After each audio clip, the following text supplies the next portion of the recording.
share it with you on the investor side as well. Great, thank you very much. It's a pleasure to be here. Thank you to Taiwan Tech Arena and to everybody for putting this on.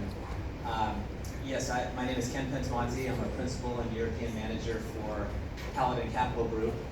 We are a global technology and cybersecurity investor, venture investor. You can see we define cybersecurity very broadly. We see cybersecurity as protecting broadly digital infrastructure and making it more resilient. So that opens up a lot of avenues for us to invest within the broad sector. We have offices in various locations in the United States as well as in Europe. We base our European operations out of Luxembourg, and I'll talk a little bit more about Luxembourg and why we're there and some of the advantages of being there. But it's been a fantastic place for us to be. We've got a strong team, and I'll tell you a little bit more about our team that's been together. Well, some of the team, I've been with Paladin a long while, but our core team has been together since 2008. We have over $1 billion in committed capital across our various funds. We've made 44 cyber-related investments over the last 11 years, so since 2008, so we've been very active. And to show you a little bit about our activity, you can see out of cyber-focused venture funds globally, we're the number one over the last 5 years. We've made the most number of investments. And if you look generally across broad technology funds within the cyber sector, we're number 4. So we've been very active, and we plan to continue to be very active in the sector. Quick snapshot of our team. You can see we have a broad team across the US and Europe. We have people that come out of the cybersecurity sector, so entrepreneurs and technologists. We've got people that come out of the US and European governments. There are folks like myself that have financial backgrounds. So it's a nice group of people that come at our issues and our companies from various different angles. So we think it's a very nice fit to help both identify and then grow and manage our businesses. We've also put together a broad strategic advisory group. So these are people that are not full-time with us, but are advisors to us. They're very senior people in US and European government, as well as senior people in the cybersecurity sector. And they're critical for us to help us identify companies, help us evaluate our opportunities, and help us set strategic direction for the areas that we invest in. Just to give you a quick sense, I won't spend too much time, but it is a large and growing area. You can see just a few examples of hacks and various breaches that have happened over the last few years. It seems like every week you hear about a new breach. These breaches, these cyber attacks cause significant damage, both economically and to reputation for these companies. So it's critical that companies deal with cybersecurity. It's not a nice to have, it's a need to have. In addition to that, we're seeing in Europe, the US, and I think it's a global trend to have more compliance and regulation around cybersecurity, specifically data privacy, where not only are there implications to the business for attacks happening, but then there are also regulatory fines and other penalties that can happen as well. You may have seen or heard about British Airways recently. They had an attack in 2018 where they lost tens of thousands of customers' private information. On top of that, the loss that happened directly, they just got fined for data privacy issues almost 200 million euro, which is a big number, and it is meaningful to them. I think we'll see more of those kinds of fines and penalties as a result of not handling private data properly. To give you a quick sense, I won't spend too much time, we do see cybersecurity very broad. It's more than just cybersecurity. It's more than just protecting data. You have to make sure that your digital infrastructure is secure by design and it's enabled to be secure.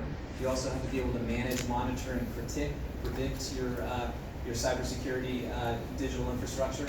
And so that opens up a whole range of underlying technologies that help support and help organizations do those things.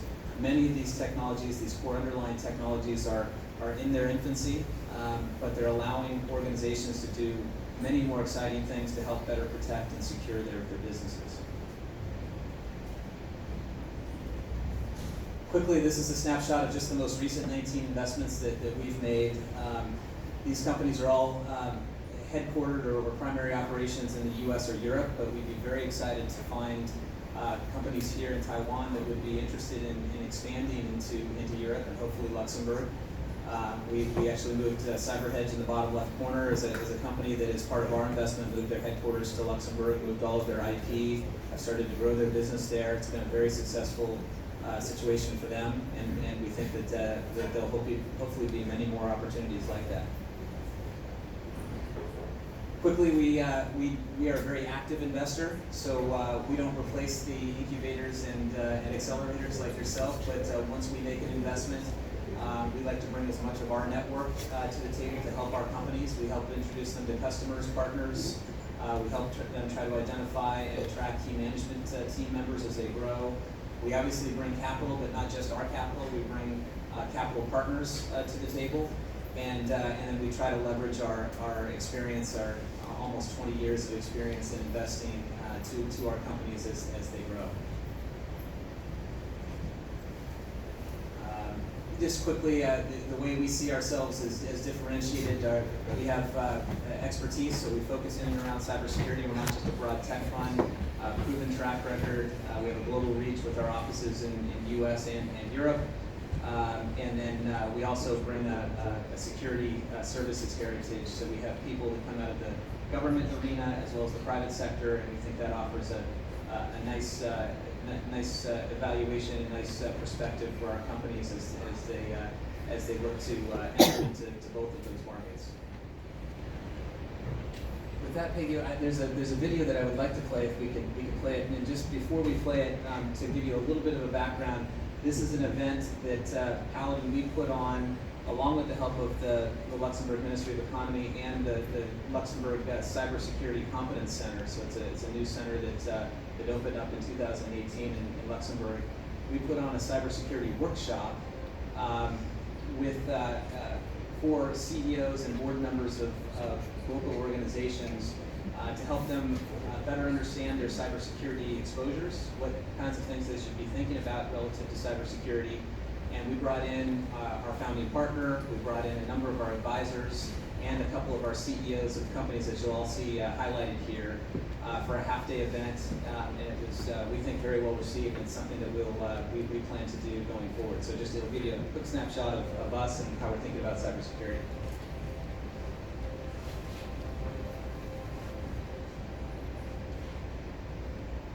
So the main risks I see in cybersecurity today are twofold. One, they don't actually know what's working in the security stack. The other side, the companies typically don't understand is what's the financial impact of cybersecurity on a business. So the main risk is the uneducated employee, the uneducated supplier of materials, and the inability of the companies to defend against nation-state attacks or criminal gang attacks against their own infrastructure.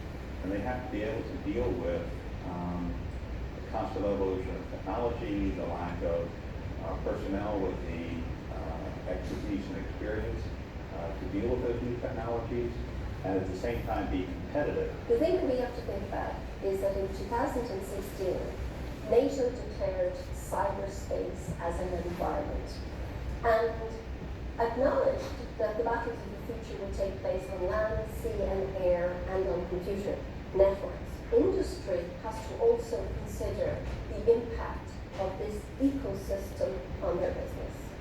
Companies and society in general need to think more about what are the benefits from being a good steward of cybersecurity. I believe it's important because you will be rewarded from the market and from investors and from your customers by increasingly being good at cybersecurity. This is a global activity.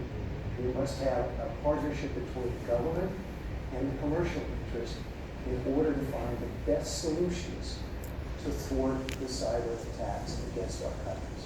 Cyber threat is really just an element of the risk management decision that we have to make. I come from a legal background, so I'm interested in data privacy and data protection. And in order to have good data protection, that means also that we need to have good information security. It's really a very essential part of it. We can't have one without the other. My message was to C-level.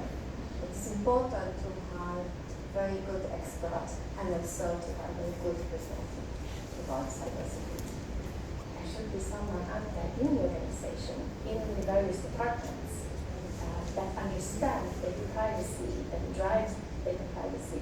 We need to have all these different functions working together in an organization in order to properly move forward and to have sustainable data privacy. We are truly educating the planet 50 people at a time. The main message that we wanted to share today had to do with the globalization of cyber. To come to Luxembourg to be at this sort of hub in the center of Europe and to have a conversation about the impact of technology in a global context. 2 years ago, even a year and a half ago, when I spoke about cybersecurity in the boardroom, it was really about checklists. Today showed from 6 different perspectives how far we've come in less than a year about real tools and real attitudes that boards can now take. Today was such a valuable event because it brought together people from government, people from the commercial interests.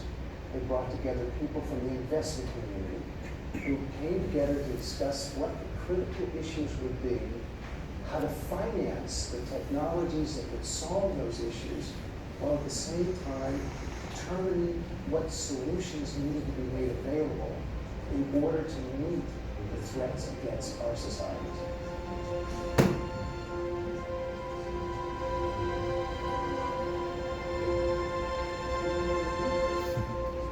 Thanks, Peggy. If we go quickly back to the presentation. Perfect. So that gives you a little bit of a snapshot of what we thought was a very nice event in Luxembourg, and gives you a little sense. Speaking of Luxembourg, you see a brief quote from our managing partner and founder. Luxembourg's been a fantastic place. We've been in Luxembourg since 2016, and we have one of our portfolio companies there. You have the access to not only research talent, but also financial partners and just a host of supportive organizations has been fantastic. It's a great central stepping off point for the rest of Europe. So we look forward to continue to have a strong presence there.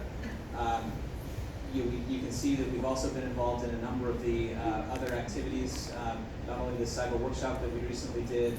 There's a Luxembourg Cybersecurity Week each week that we're a sponsor of, and that we played an active role in. We're part of the Luxembourg Private Equity Association, so it's a strong ecosystem and one that we're very pleased to play a leading role in. And then lastly, CyberHedge, just quickly, the case study we've, as part of our investment, CyberHedge moved its headquarters to Luxembourg. They moved all of their IP there.